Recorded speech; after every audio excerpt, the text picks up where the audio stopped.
ഏറ്റവും ശ്രേഷ്ഠനായ അഭിവന്യ ഗീവർഗീസ് മാർ യൂലിയോസ് തിരുമേനി, പ്രിയപ്പെട്ട റമ്പാച്ചൻ, വൈദിക സഹോദരങ്ങളെ, മാതാപിതാക്കളെ, സഹോദരങ്ങളെ, വാത്സല്യമുള്ള കുഞ്ഞുങ്ങളെ, വളരെയേറെ അത്ഭുതങ്ങൾ നിറഞ്ഞിരിക്കുന്ന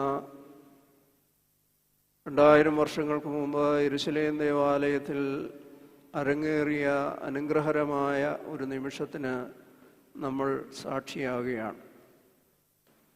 നമ്മുടെ കർത്താവ് ഈ ലോകത്തിലേക്ക് നമ്മുടെ രക്ഷയ്ക്കായി മനുഷ്യനായി തീർന്ന് ഒരു മനുഷ്യൻ കടന്നു പോകേണ്ടതായ എല്ലാ മാർഗങ്ങളിലൂടെ പാപമൊഴിഞ്ഞ് സകലത്തിലും താൻ നമുക്ക് തുല്യനായി തീർന്ന ദിവ്യമായ സ്നേഹം ഈ അവസരത്തിൽ നമ്മുടെ ഉള്ളിൽ ഉണ്ടാകണം.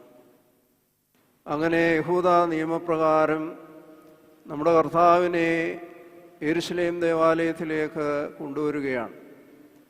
ജനന സമയത്ത് ലഭിച്ച ദിവ്യ അനുഗ്രഹം, കരുതൽ, കാരുണ്യം, ഇവയ്ക്കൊക്കെ പ്രതിഫലമായി വലിയ ഒരു യാഗം, വലിയ മൃഗങ്ങളെയൊന്നുമല്ല, ചെങ്ങാലികളെയും കുറുപ്രാവിനെയും ഒക്കെ അർപ്പിച്ച് ആ നന്ദി ദൈവത്തിന് സമർപ്പിക്കുവാനായി ദൈവസന്നിധിയിലേക്ക് ശിശുവായ യേശുവിനെ കൊണ്ടുവരുന്ന സന്ദർഭമാണ്. ഇവിടെ ബാല്യവും വാർദ്ധക്യവും തമ്മിൽ സമ്മേളിക്കുകയാണ്. പുതുക്കവും പഴക്കവും തമ്മിൽ സമ്മേളിക്കുകയാണ്. അവിടെ വൃദ്ധനായ ശമോനും അതിലും വൃദ്ധയായ ഹന്ന എന്ന സ്ത്രീയും രണ്ടുപേരും കടന്നു വന്ന് വലിയ പ്രവചനങ്ങൾ നടക്കുകയാണ്. ശമോൻ കർത്താവിനെ കണ്ടതിന് ശേഷമേ നീ ലോകത്തിൽ നിന്ന് പോവുകയുള്ളൂ എന്നുള്ള ഉത്തരവ് അല്ലെങ്കിൽ ആ പ്രവചനം നിവൃത്തിയാകുവാനായി പ്രതീക്ഷയോടെ കാത്തിരിക്കുമ്പോഴാണ് അതിൻ്റെ പൂർത്തീകരണം. കർത്താവെ, സകല ജാതികൾക്കും മുമ്പാകെ നീ ഒരുക്കിയിരിക്കുന്ന രക്ഷയെ എൻ്റെ കണ്ണ് കണ്ടുവല്ലോ, അതുകൊണ്ട് തന്നെ സമാധാനത്തോടെ പിരിച്ചയക്കണമേ എന്ന് പ്രാർത്ഥിച്ചു.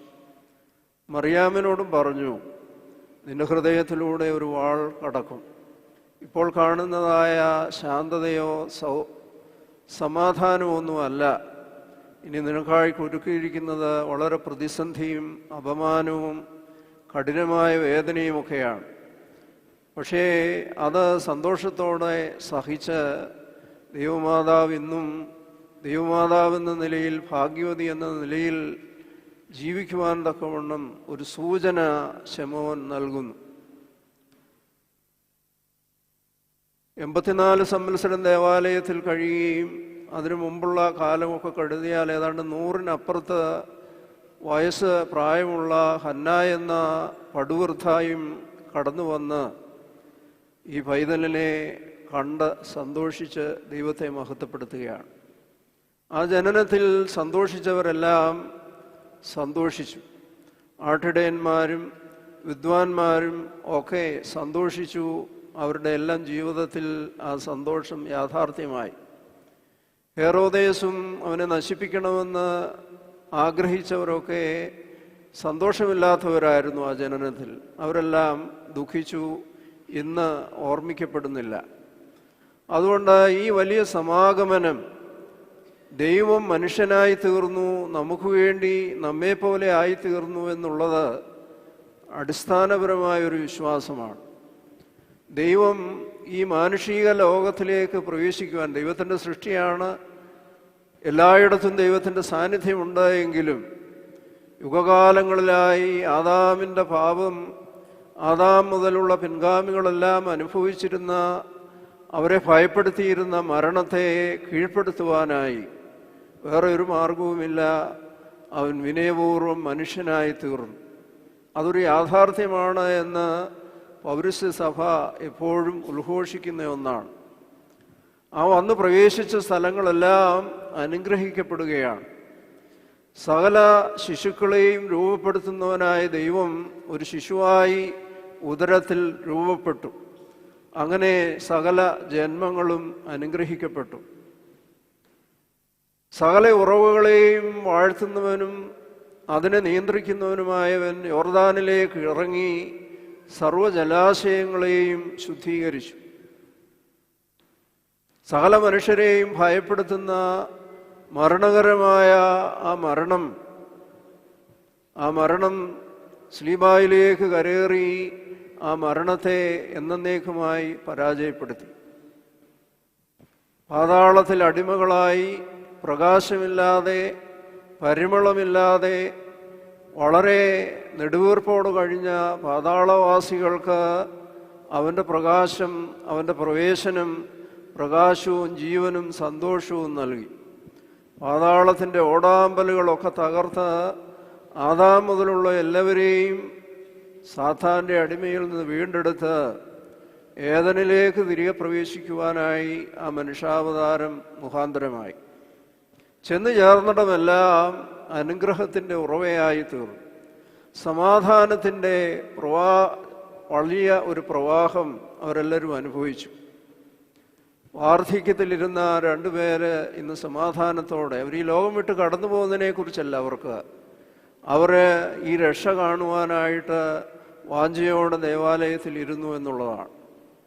അന്നത്തെ ദേവാലയത്തിൽ ഇതുപോലെയുള്ള അത്ഭുതങ്ങളും പ്രവചനങ്ങളും ഒക്കെ നടക്കത്തക്കവണ്ണം വളരെ ഡൈനമിക്കായിട്ടുള്ള ആത്മീയ ചൈതന്യം, ഒരു വശത്ത് കള്ളന്മാരുടെ ഗുഹ എന്ന നിലയിൽ കർത്താവ് ഇനിയും ദേവാലയത്തിലേക്ക് വരുമ്പോൾ അവിടെ അനേകം ആളുകളെ പുറത്താക്കുന്നതായിട്ട് നമ്മൾ കാണുന്നുണ്ട്. ഒരു ചാട്ടാവാറെടുത്ത് ആകെ ദൈവം വയലൻ്റായിട്ട് പ്രവർത്തിച്ചത് ദേവാലയത്തിലെ അശുദ്ധിയും അവിടുത്തെ വ്യാപാരവും ഒക്കെ കണ്ടുകൊണ്ടാണ്. ബാക്കി എല്ലായിടത്തും അവൻ ശാന്തനായിരുന്നു. കുരിശിന്മേൽ പോലും നിശബ്ദനായി എല്ലാം സഹിച്ചുവെങ്കിൽ ദേവാലയത്തിലേക്ക് രണ്ടാമത്തെ പ്രവേശനം അതിനെ ശുദ്ധീകരിക്കുവാനായി അവിടെ ആകെ കിട്ടിയത് കയറാണ്.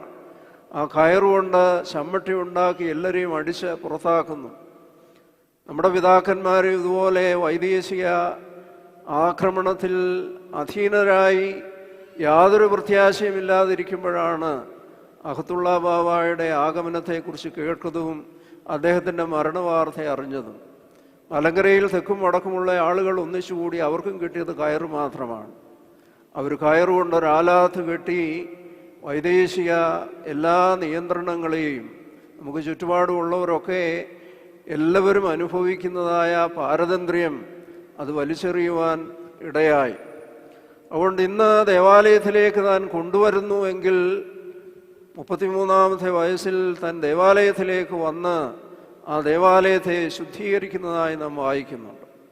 ഇന്ന് എളുപ്പവും പ്രായമുള്ളതും അല്ലെങ്കിൽ ചെറുതും വാർദ്ധക്യവും ബാല്യവും യൗവനവും കൗമാരവും ഒക്കെ കടന്ന് വാർദ്ധക്യത്തിൻ്റെ പടുവൃദ്ധതയിൽ ഇരിക്കുന്നവർ തമ്മിൽ സംയോജിക്കുന്ന വലിയ ഒരു സന്തോഷമാണ്.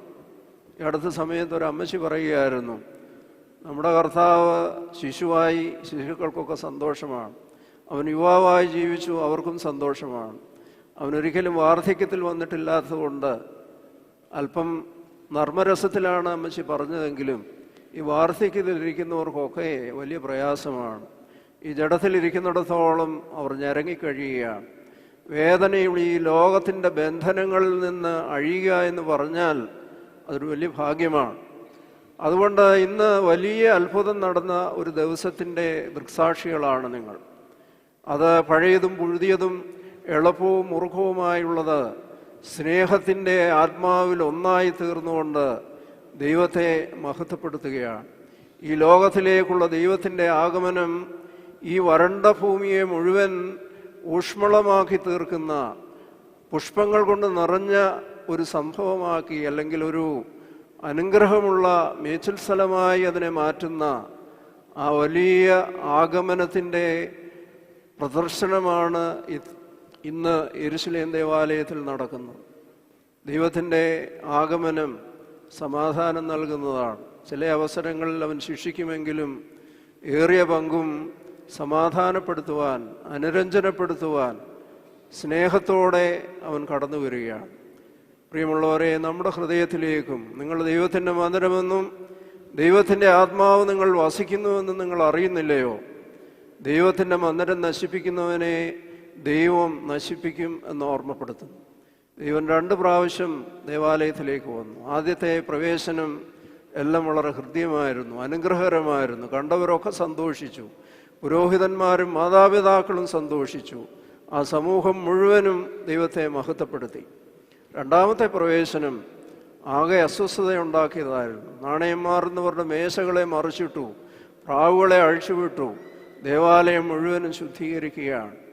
പ്രിയമുള്ളവരെ, ജീവനുള്ള മന്ദിരമായ നമ്മുടെ ഹൃദയത്തിലേക്ക് ആദ്യം പ്രവേശിച്ചതുപോലെയാണോ 2ാമത് പ്രവേശിച്ചതുപോലെയാണോ ദൈവം പ്രവേശിക്കുന്നതെന്ന് ഓരോരുത്തരും ശാന്തമായി ചിന്തിക്കുക.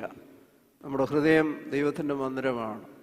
ദൈവത്തിൻ്റെ ആരാധന നടക്കുവാൻ സമർപ്പിതമായ മനുഷ്യജീവിതം പരിശുദ്ധ മാമോദീസായിലൂടെ നാശമില്ലാത്ത അങ്കി ധരിപ്പിച്ച് ഈ ലോകത്തിലായിരിക്കുമ്പോൾ നമ്മൾ ചെന്ന് ചേരുന്നിടമൊക്കെ അനുഗ്രഹമായിരിക്കണം. അബ്രഹാം അവൻ ചെന്ന് ചേർന്നിടത്തൊക്കെ ഒരു അനുഗ്രഹമായി മാറിയതുപോലെ പ്രയാസങ്ങളും പ്രതിസന്ധികളും ഒക്കെ ഉണ്ടെങ്കിലും അതിനപ്പുറമായുള്ളൊരു സമാധാനം അവൻ ചെന്ന് ചേർന്നിടത്തെല്ലാം ഉണ്ടായിരുന്നു.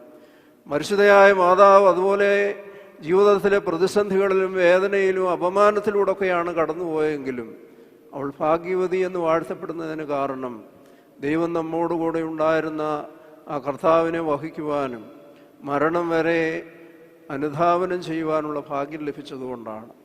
നമ്മുടെ ഹൃദയത്തിലേക്ക് ദൈവം എഴുന്നള്ളി വരുമ്പോൾ അവൻ ചാട്ടവാറാണോ എടുക്കുന്നത് അതോ അവൻ പുഞ്ചിരിക്കുകയാണോ എന്ന് ഓരോരുത്തരും ശാന്തമായി ചിന്തിക്കുവാനും ദൈവം നമ്മുടെ ഹൃദയത്തിലേക്ക് പ്രവേശിക്കുവാൻ, നമ്മുടെ ഹൃദയവാതാനങ്ങളെ തുറന്നു കൊടുക്കുവാൻ നമുക്ക് ഇടയാകട്ടെ. ഇന്നെല്ലാവരും സന്തോഷിച്ചതുപോലെയുള്ളൊരു മഹാസന്തോഷം നമുക്കുണ്ടാകട്ടെ എന്ന് പ്രാർത്ഥിക്കും. അതിനോടൊപ്പം തന്നെ പ്രിയമുള്ളവരെ, മലങ്കര സഭ കണ്ടിടത്തോളം ഏറ്റവും വലിയ മിഷണറിയായ പത്രോസ് മാർ ഒസ്താത്യോസ് തിരുമേനിയുടെ ഓർമ്മ കൂടിയാണിന്ന്. ഉന്നത കുലജാതനും ഉന്നത വിദ്യാഭ്യാസവും നല്ല ജോലിയും ഉണ്ടായിരുന്ന വ്യക്തി ആ ജോലിയും തൻ്റെ കുലീനത്വമൊക്കെ മാറ്റിവെച്ച് അധകൃതരുടെ ഇടയിൽ ശ്ലീബാദാസ് സമൂഹം എന്നൊരു പ്രസ്ഥാനമുണ്ടാക്കി. അങ്ങ് മലബാർ മുതൽ, മലബാറിൻ്റെ പ്രഥമ മെത്രാപ്പോലിത്തയാണ്, തെക്കും വടക്കുമായുള്ള എല്ലാ ദേവാലയങ്ങളിലും അന്നത്തെ കാലത്ത് 10,000-20,000 ആളുകളെ നിത്യജീവനിലേക്ക്, പ്രകാശത്തിലേക്ക് അടുപ്പിക്കുവാൻ ഭാഗ്യം ലഭിച്ച ലളിത ജീവിതത്തിൻ്റെ പ്രവാചകനാണ്.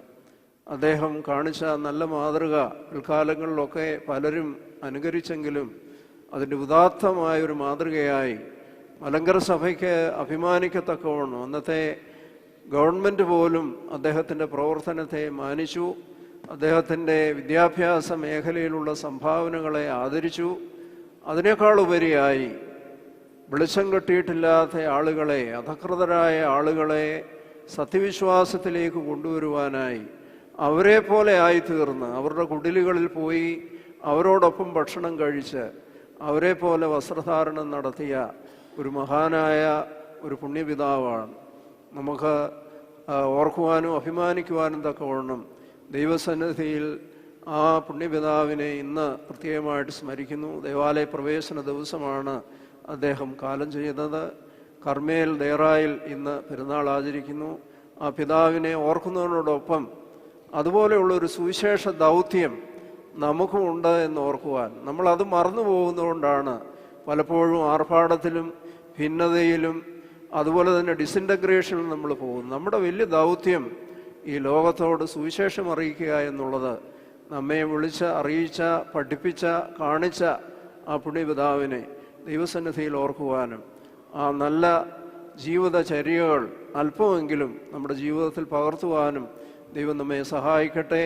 ദൈവത്തിൻ്റെ കൃപ സമൃദ്ധിയായി നിങ്ങളെല്ലാവരിലും അധിവസിക്കട്ടെ എന്ന് പ്രാർത്ഥിച്ചുകൊണ്ട് ബലഹീനായ ഞാൻ എൻ്റെ വചനവും സംഹരിക്കുന്നു. ദൈവം നമ്മെ എല്ലാവരെയും അനുഗ്രഹിക്കട്ടെ.